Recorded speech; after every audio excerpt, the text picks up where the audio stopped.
Hi, so this is my response for promoting positive group relations. So, first question: what challenges will you face if you try to do this?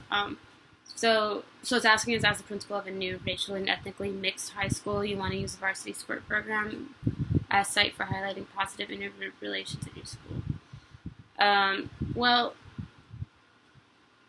that's gonna be hard no matter what, just because you're a new principal coming in and it's hard transitioning between one principal to another, but using the varsity program as a site for highlighting positive intergroup relations in my school, the challenges that I'll face are the predisposed assumptions of the racial ideology from one race to another race. I'm just assuming like a public high school, how they're kind of separated into little cliques and then so forth into actual races and whatnot, like the Latino cliques, and then like the Asian cliques, and then like all the other ones that like go with it. So for the varsity team, I would hope that all my players are coming together because they all love the one sport that they're participating in. So the challenge that I would face is just them getting over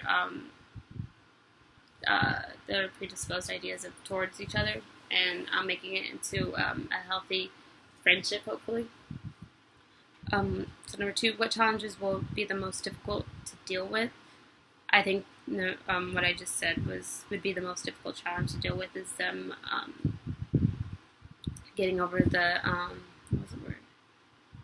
Getting over the differences between each other and their different backgrounds and whatnot.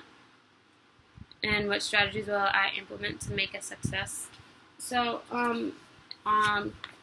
Coakley says on 257, he basically lists how to eliminate racial and ethnic exclusion in sports, which can essentially go with this specifically, because this all depends on like your coach and yeah, the principal has a lot to do with the principal delegates a task to the coaches saying like, okay, I need you to do this, I need you to do that, but it's up to the coaches to actually like implement it and force it on the team. So I would make sure all my coaches for the varsity teams would follow these outlined on page 257. So the people who control teams can maximize success when they recruit and play the best players regardless of skin color or ethnicity. Athlete performance can be measured in concrete, objective terms that are not usually influenced by racial ideology. All players on the sports team benefit when a teammate performs well, regardless of the teammate's skin color or ethnicity. So it's basically listing all the things that could happen on a team, or 5 friendships and off the field social relationships between teammates are not required for team success. I would require that. That's the one thing that I would require.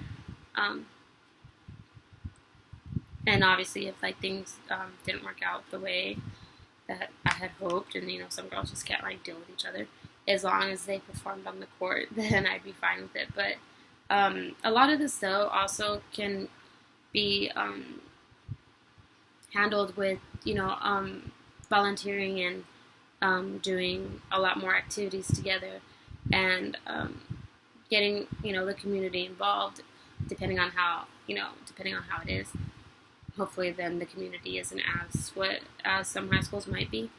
But that would be another way that I would do that, as well as doing a type of FCA, so Fellowship Christian Athletes.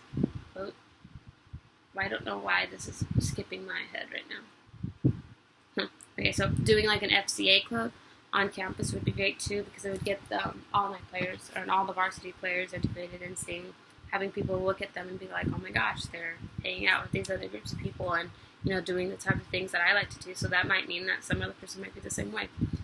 Just basically planting like a little idea in my students' heads and thinking that we're all the same, and that is essentially what it is at the end of the day. Anyways, I can't wait to watch you guys' videos.